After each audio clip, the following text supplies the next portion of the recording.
আসসালামু আলাইকুম। বাংলাদেশে যে নির্বাচনটি অনুষ্ঠিত হতে যাচ্ছে নিঃসন্দেহে নানান আঙ্গিকে নানান দিক থেকে সারা বিশ্বের দৃষ্টি সেদিকেই।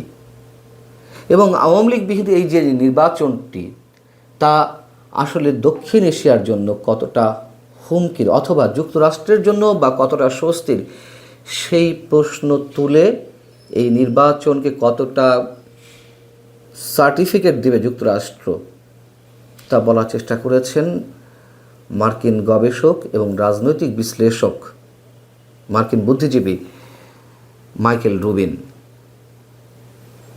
সম্পর্কে আরেকটু বলে নিই যে তিনি আমেরিকান এন্টারপ্রাইজ ইনস্টিটিউটের সিনিয়র ফেলো এবং মার্কিন প্রতিরক্ষার সদর দপ্তর পেন্টাগনে যার রয়েছে যথেষ্ট প্রভাব এমনটা শোনা যায়। সেই মাইকেল রুবিন একদিন আগে ইনস্টিটিউট ফর স্ট্র্যাটেজিক ডায়ালগের একটি অনুষ্ঠানে যে বক্তব্য দিয়েছেন তাতে মনে হচ্ছিল যে অডিয়েন্সের সামনে তিনি খুব সংক্ষেপে বাংলাদেশের একটি ইতিহাস বর্ণনা করে যাচ্ছেন। তিনি মন্তব্য করছেন শুরুতেই যে প্রেসিডেন্ট ডোনাল্ড ট্রাম্পের দ্বিতীয় মেয়াদের একটি অপ্রত্যাশিত সংকট এ সপ্তাহেই বাংলাদেশে ঘটতে যাচ্ছে। নির্বাচনকে উদ্দেশ্য করে তিনি বলছেন, তিনি তার বক্তব্যের শুরুতেই বলছেন যে 2024-এর 5 আগস্ট গণঅভ্যুত্থানের সাবেক প্রধানমন্ত্রী শেখ হাসিনা যে বাংলাদেশ ছেড়ে ভারতে চলে যেতে বাধ্য হলেন, সেই অভ্যুত্থানের কারিগর যারা ছাত্ররা সেই ছাত্রদের পক্ষ অবলম্বন করেছিল বাইডেন প্রশাসন, মার্কিন সাবেক প্রেসিডেন্ট জো বাইডেন, এবং ইরানের শাহের প্রতি তৎকালীন মার্কিন প্রেসিডেন্ট জিমি কার্টারের যে দৃষ্টিভঙ্গি ছিল তার মতোই বাইডেন প্রশাসনের পররাষ্ট্রমন্ত্রী অ্যান্টনি ব্লিংকেন এবং তৎকালীন জাতীয় নিরাপত্তা উপদেষ্টা জ্যাক সুলিভান একইভাবে শেখ হাসিনার প্রতি দৃষ্টিভঙ্গি পোষণ করেছিল এবং তাদের ব্যক্তিগত ক্ষোভের জায়গা থেকে তারা শেখ হাসিনা সম্পর্কে সেই ব্যক্তিগত ক্ষোভ বা বিরাগের জায়গা থেকে যেই তথ্যগুলো নেওয়ার চেষ্টা করছিলেন এবং বা নিজেরাও যা বিশ্লেষণ করার চেষ্টা করছিলেন সেগুলো নিঃসন্দেহে অবশ্যই বিকৃতমূলক ছিল। তারা সহজেই একটি মিথ্যা বয়ান বিশ্বাস করে ফেলেছিল যে তখন স্বৈরাচারী একনায়ক শেখ হাসিনা নির্বিচারে ছাত্রদেরকে হত্যা করছে। মাইকেল রুবিন বলছেন যে পরবর্তীতে ব্যালিস্টিক প্রমাণে দেখা যাচ্ছে যে ছাত্ররা পুরোপুরি নির্দেশ ছিল না।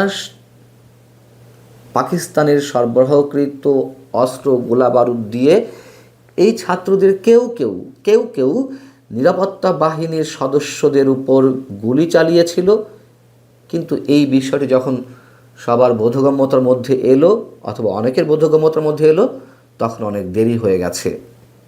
তিনি বলছেন হাসিনার অপসারণের পর জামায়াতে ইসলামী প্রধান শক্তি হিসেবে আবির্ভূত হয়েছে এবং তারা 2006 সালের নোবেল শান্তি পুরস্কার বিজয়ী মোহাম্মদ ইউনূসকে তাদের মুখপাত্র হিসেবে ব্যবহার করে আসছে। এই সেন্টেন্সটা খুব ভালো লেগেছে আমার কাছে এবং চরম বাস্তবতা।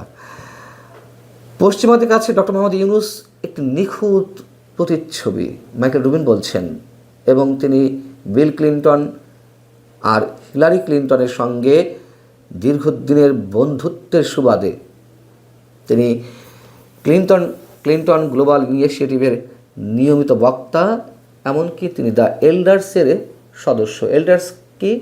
এল্ডার্স হচ্ছে একটি সংগঠন বা জোট সাবেক বিশ্ব নেতাদের, যেই সংগঠনটি দাবি করে যে তারা মানবাধিকার এবং আন্তর্জাতিক আইনের পক্ষে সবসময় দাঁড়ায়, কিন্তু কার্যত তা নয়। সেটি নিয়েও নানান ধরনের বিতর্ক রয়েছে। যদিও এই সংগঠনের সদস্যদের মধ্যে রয়েছে প্রয়াত জিমি কার্টার এবং নেলসন ম্যান্ডেলা। তিনি বলছেন যে অ্যাকচুয়ালি বাংলাদেশের মানুষ ডক্টর মোহাম্মদ ইউনূসকে যেভাবে চিনে আসছেন বা এখনও চিনছে আরও বেশি করে, তাদের সামনে ডক্টর ইউনূসের যে ভাবমূর্তি, বাইরের পৃথিবী ডক্টর ইউনূসকে যেভাবে চেনে তার মধ্যে বিস্তর ফারাক, বিস্তর পার্থক্য। এবং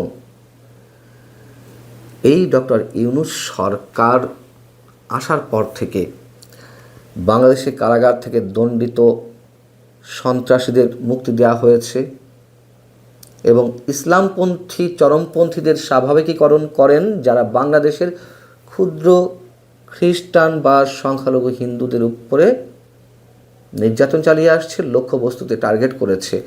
এটা মাইকেল রুবিন বলছেন এবং তিনি এই জায়গায় এসে ডক্টর মোহাম্মদ ইউনূসকে তুলনা করেছেন মিয়ানমারের কথিত গণতান্ত্রিক নেত্রী অং সান সুচি। যদিও মাইকেল রুবিন অনেক পরে এসে এই তুলনাটি করেছেন, বাংলাদেশের মানুষ অনেক আগে থেকেই এই তুলনা করা শুরু করে দিয়েছেন। তিনি বলছেন কার্যত ডক্টর মোহাম্মদ ইউনূস বার্মিজ রাজনীতিক, যেহেতু যুক্তরাষ্ট্র এখনও মিয়ানমারকে মিয়ানমার বলে না, তারা বর্মা হিসেবে ট্রিট করে, সেই জায়গা থেকে তিনি বলছেন যে ডক্টর মোহাম্মদ ইউনূস বার্মিজ রাজনীতিক ও সাবেক নোবেল বিজয়ী অং সান সুচির মতো আচরণ করেন সংখ্যালঘুদের প্রতি অসহিষ্ণুতা প্রকাশ পাওয়ার পর, যার আভা ম্লান হয়ে যায়। অর্থাৎ তিনি বলতে চেয়েছেন যেহেতু আমরাও সবাই আশা করেছিলাম যখন কিনা অং সান সুচি মিয়ানমারের স্টেট মিনিস্টার হলেন, তখন বিশ্ববাসীর ধারণা ছিল, শুধু আমাদের না, যে তিনি সেখানকার সংখ্যালঘু রোহিঙ্গা জনগোষ্ঠীর প্রতি সহানুভূতিশীল হবেন, তাদের পক্ষে অবস্থান নেবেন, তাদের নাগরিকত্ব দেওয়ার বিষয়টি তিনি নিষ্পত্তি করবেন। কিন্তু উল্টো দেখা গেল যে অং সান সুচি সগৌরবে রোহিঙ্গাদের বিরোধিতা করতে লাগলো। রোহিঙ্গাদেরকে মানুষ হিসেবে স্বীকৃতি তিনি দিতে চাইলেন না, নাগরিক হিসেবে স্বীকৃতি দিতে চাইলেন না, এবং তার কথাবার্তা, তার কর্মকাণ্ডে এমন মনে হলো যে তারা মানুষ নন। সেই জায়গাটিতে ডক্টর মোহাম্মদ ইউনূসকে তুলনা করছেন মাইকেল রুবিন। তিনি বলছেন যে ইউনূসের দল বৃহস্পতিবার বা 12ই ফেব্রুয়ারিতে যে নির্বাচনের জন্য নির্ধারণ করেছেন তাতে আওয়ামী লীগকে নিষিদ্ধ করেছে। ফলে বাংলাদেশিদের সামনে কেবল উগ্র ইসলামপন্থী মানে বিএনপিকে তিনি ইসলামপন্থী হিসেবে উল্লেখ করতে চেয়েছেন। এই জায়গাটিতে হয়তো কারো দ্বিমত থাকতে পারে। যাই হোক, দুটি একই ধারার প্ল্যাটফর্মের মধ্যে পছন্দের সুযোগ রয়েছে, কিন্তু কোনো বিকল্প বা ধর্মনিরপেক্ষ কোনো শক্তিকে বেছে নেওয়ার কোনো সুযোগ নেই। এবং এখানে লক্ষণীয় শুধু এই জায়গাটি ছাড়া, তাও বিএনপি নামে উল্লেখ করেনি, আর কোথাও বিএনপির উদ্দেশ্যে মাইকেল রুবিন কিছু বলেননি। তিনি তার যে আতঙ্কের কথা প্রকাশ করতে চেয়েছেন যে বাংলাদেশে উগ্র মৌলবাদী শক্তির যে চরম উত্থানের একটি সম্ভাবনা দেখা দিয়েছে, কোথাও কোথাও তার বাস্তবতার প্রমাণও বা নজির মিলেছে, সেই জায়গাটিতে তিনি আতঙ্কিত এবং সেই আশঙ্কা থেকে যুক্তরাষ্ট্রের উদ্দেশ্যে তিনি এই কথাগুলো বলছেন। এবং তিনি বলছেন যে এই পর্যন্ত এসে স্টেট ডিপার্টমেন্ট, মার্কিন পররাষ্ট্র দপ্তর এইসব পরিস্থিতি নিয়ে প্রায় ঘুমিয়েই আছে বলে মনে হচ্ছে। সম্প্রতি একটি অডিও রেকর্ড যে প্রকাশিত হয়েছে, ফাঁস হয়েছে ওয়াশিংটন পোস্টে, সেটাকে ইঙ্গিত করে তিনি বলছেন এখানে ঢাকায় বর্তমান মার্কিন দূতাবাসের একজন রাজনৈতিক কর্মকর্তা ছাত্রদের কাছে ক্ষমতার দ্বারপ্রান্তে থাকা উগ্র গোষ্ঠী জামাতে ইসলামীর সঙ্গে পরিচয় করিয়ে দেওয়ার জন্য অনুনয় করেছেন এবং এই সাবেক মার্কিন ডেপুটি চিফ অব মিশন জামাতে ইসলামীর পক্ষে অঘোষিত লবিস্ট হিসেবে কাজ করছে, তারা জামাতকেই ক্ষমতায়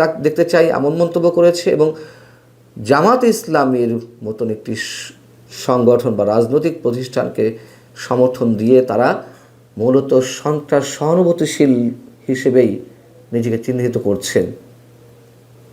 এমনকি মার্কিন সমর্থনে ইঙ্গিতও এই দলের প্রতি রয়েছে। তিনি প্রশ্ন তুলছেন যে প্রশ্ন হলো পররাষ্ট্রমন্ত্রী মার্কো রুবিও, ট্রাম্প প্রশাসনের যিনি পররাষ্ট্রমন্ত্রী, তিনি কি বাংলাদেশের বর্তমান বিপদের স্বরূপ অনুধাবন করবেন, নাকি সেই আগের মতোই মার্কিন স্টেট ডিপার্টমেন্ট যেমন তাদের পছন্দসই কোনো দল ক্ষমতায় এলে কোনো দেশে যেমন অভিনন্দন জানায়, ধন্যবাদ জানায়, ঠিক বাংলাদেশে যা ঘটতে যাচ্ছে সেটি তারা করবে? উগ্র মৌলবাদী গোষ্ঠীর উত্থান ঘটলে তাদেরকেও অভিনন্দন জানাবে কিনা? তিনি বলেন যে যুক্তরাষ্ট্রের এই মুহূর্তে উচিত কোনো অনির্বাচিত কর্মকর্তা যখন বৃহত্তম দলকে নিষিদ্ধ করেন তখন সেই নির্বাচনে কোনো বৈধতা থাকতে পারে না। আর রাজনীতিকরা মূলধারার দল নিষিদ্ধ করেন না যদি না তারা প্রতিযোগিতামূলক নির্বাচনে হেরে যাওয়ার তুমুল আশঙ্কা না করে।